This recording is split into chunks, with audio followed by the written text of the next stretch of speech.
Здравствуйте всем! Добро пожаловать на канал Магия Песка. Старинные турецкие гаремные гадания на песке для вас.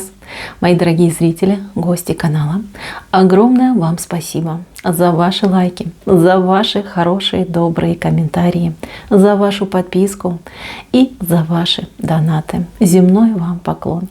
И дай вам Создатель в 1000 миллион раз больше, чем вы помогаете мне, моему каналу. И еще раз земной вам поклон. Тема сегодняшней цыпочки звучит так. Какие изменения произойдут в вашей жизни до конца месяца? Если тема вам интересна, посмотрите на песочек. Загадайте на себя. Назовите свое имя. Так и спросите, как изменится, либо какие изменения произойдут в моей жизни до конца месяца. Надеюсь, вы настроились. Я убираю Назар. Прошу высшей силы дать мне возможность ответить на все ваши вопросы и послать для вас только самую важную, самую нужную и самую полезную информацию. Итак, давайте же посмотрим. Пусть духи-помощники ведут мои руки и для вас дадут самую важную, самую нужную и полезную информацию. Так, мои дорогие, прекрасно, прекрасно. Лилия вышла. Посмотрите, какая красивая лилия здесь вышла. Лилия – королевский цветок. Лилия обещает исполнение. Лилия говорит о том, что мечты и самые лучшие моменты в вашей жизни уже совсем близко. Кто-то из вас получит очень ценный подарок, ценный в материальном выражении, а кто-то получит ценный совет, ценную подсказку, либо возможность на свою реализацию. Однозначно, королевский дар, королевский подарок идет в вашу жизнь. У кого-то лилия отыграется как смена статуса. Кто-то станет замужней дамой, кто-то обретет свою половинку, а кто-то получит продвижение, либо повышение в работе, в карьере, в бизнесе. Однозначно перемены будут значительными. Но при всем при этом будьте аккуратны, потому что я вижу у вас здесь людей, особенно вот с левой стороны, есть человек, который противится тому, чтобы в вашей жизни было что-то хорошее, чтобы в вашей жизни были хорошие, позитивные изменения. У кого-то отыграется как завистник, в прямом смысле слова завистник, причем может быть и очень близкий человек. А с левой стороны у нас выходит силуэт, и человек скрывает свои намерения. Просто скрывает. Даже близкие люди иногда завидуют. И даже близкие люди завидуют успехам, либо не желают, чтобы мы росли, развивались, шли вперед. Всячески нас пытаются останавливать, блокировать и зажимать. Вот у вас такой человек есть. Вы, я так понимаю, либо не замечаете, либо ничего сделать не можете с этим человеком.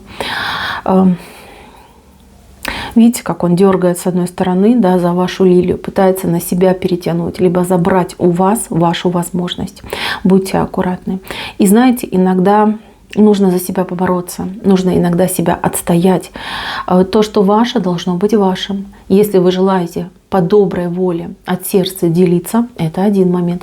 А когда человек специально блокирует, отбирает, это уже совсем другое. Это уже, знаете, как преступление. Преступление против вас. Мои дорогие, у вас здесь до конца месяца идут дела. Дела, которые, вот знаете, в один момент как-то несколько дел, либо какая-то загруженность у вас идет. Да? Много всего нужно ходить, решать, добиваться, доказывать, отстаивать. Как-то вот тяжело вам будет, честно вам говорю, тяжело. Эмоционально очень тяжело будет. Вы человек не скандальный, вы человек миролюбивый, а здесь нужно будет бороться за себя. И, скорее всего, даже вот локтями, да, вот хорошенечко поработать, растолкать всю эту ситуацию и выбраться в свою победу. Я вижу, у кого-то будет знакомство, которое все решит в вашей жизни. Человек проходящий. Человек идет, может быть, на несколько периодов в вашу жизнь. Но благодаря этому человеку вы действительно имеете прекрасный шанс на то, чтобы поменять полностью свою жизнь и поменять ее к лучшему. Вот действительно, случайный человек, да, что-то подсказал, что-то сказал, либо где-то пересек вашу линию судьбы в чем-то, в каком-то вопросе, в какой-то ситуации. И вот это вот мимолетное вхождение, да, влияние очень сильно на вас отыграется. Для тех людей, кто у меня в паре, в браке, в отношениях, берегите своего партнера. Берегите во всех смыслах этого слова, потому что партнер у кого-то, ну, скажем так, посматривает налево, направо, да, по сторонам посматривает. Это может говорить как о действительно пристрастии, каким-то пагубным привычкам, либо какому-то пагубному образу жизни, так и, например, о заболеваниях. Да, человек может просто заболеть. Здесь как будто, вы знаете, он куда-то туда в массу уходит, вот к другим людям идет, да, от вас отвернулся и куда-то в другую сторону направлен. Но я вижу, что вы любите, я вижу, что вы вот эту чашу своей любви к нему несете, и вы будете вот этой чашей любви его отпаивать и возвращать к жизни, спасать этого человека. Когда вы будете это делать, всегда помните, что вы спасаете не только этого человека, но вы спасаете себя, свое сердечко, свою любовь и свое будущее. Человек на самом деле хороший. У человека хорошие перспективы. У него тут шестерочка. Шестерочка говорит нам о том, что человек все-таки нуждается в паре, в защите. Больше похоже, знаете, как на несмышленного ребенка. У кого-то, кстати, отыграется как ребенок. Да? Многие женщины живут со своими детьми и полностью как бы посвятили свою жизнь тому, чтобы ребенок ваш рос, был счастливый, здоровый, и все было хорошо. Вы все правильно делаете. Что вам нужно убрать, так это вот какую-то нервную составляющую. Потому что вы очень часто и сильно нервничаете, тем самым себя тратите, себя губите. Помните, что любовь не должна быть с кулаками. Любовь должна идти от сердца, от души. И, конечно же, ругаться — это не вариант, особенно с теми, кого любишь. Здесь доброта, ласка, нежность — это то, что поможет вам и то, что спасет вашего любимого человека. Будь то муж, будь то парень, будь то ваш ребенок. Либо, может быть, кто-то даже из родителей. Здесь именно по-доброму, по-хорошему, по-ласковому. Я вижу, что вы добьетесь. Ваша любовь вам поможет. Вообще у вас до конца месяца очень много будет энергии. Энергии достаточно такой, знаете, теплой, положительной и созидающей. Вы эту энергию прикладываете в нужное направление. Здесь очень важно не тратиться по мелочам, да, как я говорила, там не нервничать, не переживать, не паниковать уж тем более, да, а правильно выстраивать план действий, тайм-менеджмент, да, то есть чтобы у вас все было четко, чтобы вы понимали, что делаю, когда делаю и чем я занимаюсь. На работе. Вот у многих на работе какая-то драма происходит. Эта драма связана с тем, что у вас может быть какая-то повышенная конкуренция, либо какие-то панические нотки в коллективе, да, люди паникуют, люди переживают за свое будущее, а как сложится, а не закроют ли нас, а заплатят ли нам, да, что будет. Может быть, опять мы будем там сидеть по домам, либо вот мы там в банкротство уходим, да, я останусь без работы. И вот эта паника, она рождается от неопределенности, потому что начальство молчит, начальство ничего не говорит. У кого-то отыграется как начальник достаточно скользкий тип, да, персонаж. Это мужчина. Вот мужчина либо самый главный начальник, либо ваш непосредственный.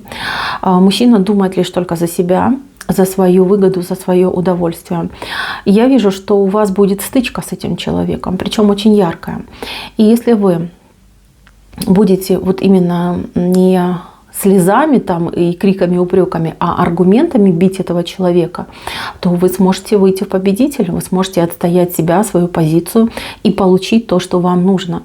Ни в коем случае не идите на поводу у того, что будет в коллективе, вот в атмосфере летать, да, вот какие-то страхи, сомнения, переживания.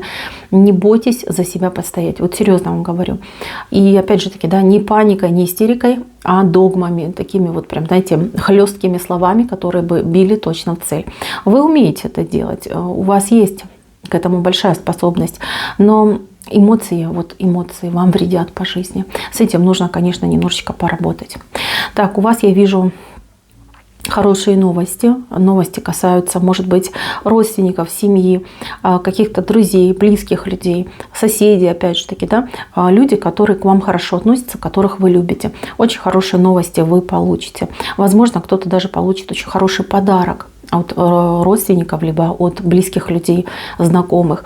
И этот подарок, он будет как нельзя кстати. То есть люди любят вас, да, ваше окружение вас любит и знают, в чем вы нуждаетесь. Для вас приготовят очень хороший подарок. Так, здесь у меня мужчина, который пытается собирать, то ли деньги собирает, то ли какие-то блага собирать, что-то делает, понимаете? Вот он очень много работает, и работает для семьи, либо для своей женщины, для своих детей.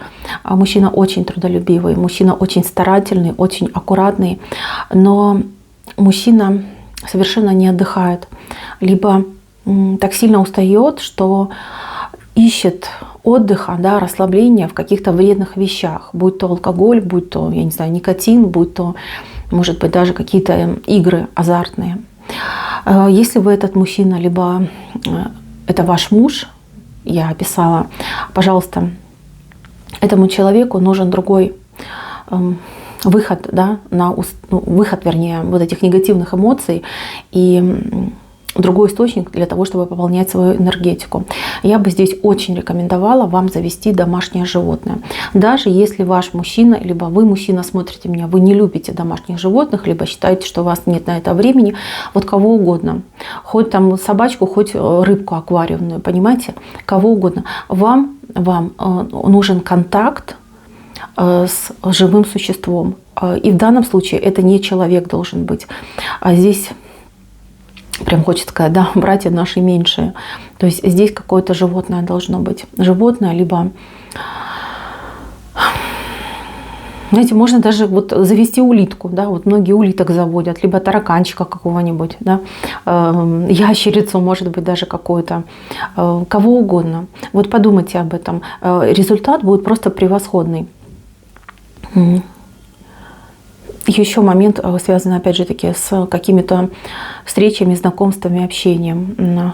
У мужчины, опять же таки, да, есть какой-то круг, нездоровый круг по общениям, там, где люди, ну, не знаю, как будто бы, хочется сказать, порченные какие-то, избалованные, либо привыкли удовлетворять все свои потребности любой ценой. Будьте аккуратны, потому что вас манит эта жизнь, либо вашего мужчину манит эта жизнь. Но на самом деле это не его. И он просто не сможет физически, да, все это осилить. И может так сложиться, что люди используют его в каких-то своих грязных комбинациях, каких-то грязных своих целях. Будьте аккуратны. И мужчину своего предупредите. Но если смотрит меня женщина. Так, для женщин еще важный момент — подружки. Да, вот у женщины есть подружка, либо несколько подружек. Вот вы там общаетесь, встречаетесь, разговариваете, какие-то новости, туда-сюда, какие-то разговоры идут. Вы узнаете, что одна из ваших знакомых, подружек, может быть, даже какая-то родственница, о вас сплетни распускает. Причем, ну, прям вы поймете, что это она, потому что то, что вы услышите, вы говорили только лишь в доверительном формате, только одной из, ну, девушек, да, женщин в вашем окружении. Вам очень захочется призвать ее к ответу. Я попрошу вас этого не делать. Возможно, так случится, что и ничего этот человек про вас не говорил. Возможно, ваш разговор кто-то подслушал, и ну вот произошла эта утечка. Да, вот такой момент тоже может быть. Лучше разберитесь. Разберитесь, потом уже, как говорится, махайте шашкой. Вот это очень важно. Дальше, мои дорогие, здесь какой-то момент идет, связанный с государственными учреждениями, государственными домами, какими-то, может быть, вот, не знаю, почта даже может быть больница, может быть какой-нибудь центр, я не знаю, там, где люди принимают какие-то заявки, либо платежи. Очень много людей. И у вас какой-то вот страх, да, перед этим учреждением. Вы боитесь, что вам либо откажут, либо что-то для вас не сделают, либо сделают неправильно, что-то вот придется потом вам переделывать. То есть какая-то паника внутренняя. Вы не паникуйте, знаете, что да, там не сильно вам будут рады, но вы должны верить в себя и в свое дело. И идти с таким боевым туда настроением, чтобы, глядя на вас, ни у кого не возникло желания вас, скажем так, отправить восвояси, да, либо вам отказать. Настроение очень важно. Так, еще для тех, кто пользуется личным транспортом. Здесь какое-то желание у вас будет что-то поменять. Либо кто-то вам будет предлагать обмен, либо в плане того, что давай поменяемся, либо в плане того, что пора бы тебе поменять это твое средство на более, например, там новое, либо там более мощное. Никого не слушайте, ничего не меняйте. Это не время для перемен. Вот конец месяца, как раз у нас коридор затмений, это время очень сложное. И кто бы, что бы вам ни говорил, что бы ни предлагал, здесь не стоит делать каких-то начинаний и не стоит совершать каких-то крупных, серьезных покупок либо обменных операций. Все, что вы будете делать, может обернуться не очень хорошо, не очень полезно для вас. Всем отказывайте. Ваше время обязательно придет. Вот коридор затмений закончится, и все будет замечательно. Так, и то же самое с конфликтами. Вот не зря я вам говорила, что нельзя конфликтовать, нельзя нервничать и переживать. Потому что в коридор затмений все конфликты, все такие негативные моменты, они имеют свойство усиляться и расширяться, понимаете? То есть даже самый незначительный маленький конфликт может очень болезненно ударить по вашей семье, либо по вашим отношениям с человеком, с кем будете конфликтовать. Здесь лучше перетерпеть, переждать, как говорится, закусить губу. Это будет самое правильное. Дороги. Дороги у вас вышли все короткие. То есть каких-то дальних поездок я у вас не вижу. Либо смотрите, когда дороги все светлые идут. То есть светлое время суток, либо они короткие. На дорогах вам стоит опасаться, возможно, представителей власти, возможно, каких-то вот, не знаю, там, сотрудников дорожно-постовой службы, либо, может быть, даже каких-то высокопоставленных людей, которые могут провоцировать какие-то ситуации нездоровые, нехорошие. Будьте в этом плане аккуратны, не ввязывайтесь в конфликты, опять же таки, да, и лучше перетерпеть, как говорится. Если к вам там пристанут с какой-то проверкой, прям таки наберитесь терпения, сделайте каменное лицо, пусть проверяют, что хотят. Главное, чтобы вы не потеряли свою эмоциональную стойкость. Еще, мои дорогие, здесь важный момент идет по поводу денег. Деньги. Деньги, в принципе, они есть. Вы не будете бедствовать, вы не будете нуждаться, но вы не тратите больше, чем вы можете себе позволить. И лучше включите вот такой режим экономии. Экономия не жесткая, может быть, но вот будьте таким прижимистым человеком. Для вас это будет очень хорошо, потому что, опять же таки, в коридор затмений человек склонен совершать какие-то необдуманные траты, необдуманные поступки, вот как будто бы, знаете, голова в дурмане находится. Будьте аккуратны, берегите свою денежку. И вот тут у вас еще лошадочка, видите, вышла в левую сторону, смотрит лошадка. Лошадка всегда про работу, про тяжелую работу, про тяжелый неблагодарный труд.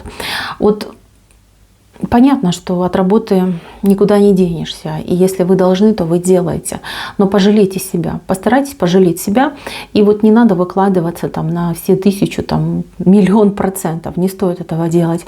Оценивайте трезво свои силы, свои возможности. И, конечно же, понимайте, что всего в один момент не переделать. И выше, например, чем голова, не прыгнуть с места. Да? Всегда об этом помните. И если кто-то вам будет что-то другое доказывать, либо заставлять, вы молча делаете то, что считаете нужным, то, что считаете правильным. Потому что у вас какой-то прям риск очень сильно на работе загнаться, и по итогу, кроме как проблем со здоровьем и эмоциями, да, психологией, ничего не получить. То есть какое-то еще эмоциональное расстройство может быть. Берегитесь этого момента. Так, Здесь мне очень нравится этот рисунок, который говорит о том, что у вас будет поддержка, очень серьезная поддержка от того, кого не ждете, либо от того, от кого не ждете этой поддержки. Да? Вот как-то неожиданно человек проявится с очень положительной стороны, будет вам помогать, будет подсказывать. И тут могут быть и денежная, финансовая помощь, и физическая помощь, и эмоциональная помощь. То есть совершенно непредсказуемо человек вдруг подходит и говорит: а я тебе хочу помогать, либо я буду тебе помогать. Либо давно пропавший человек объявляется и начинает предлагать вам свою помощь. Пожалуйста, не отказывайтесь, примите с благодарностью. Вы и так понимаете, этот человек, он, смотрите, вот что происходит. Этот человек, он в венце у вас, да, стоит. Всегда у нас венец говорит о помощи высших сил. Вот этого человека именно в этот момент отправляют к вам высшие силы, чтобы помогал, чтобы для вас что-то хорошее, полезное и нужное делал. Поэтому, если вы этому человеку откажете, это равносильно, что вы откажете высшим силам. Человек помогает, принимаем, благодарим, все у нас хорошо, все замечательно. Мои дорогие, на этом все. Спасибо всем за внимание. Всем пока-пока.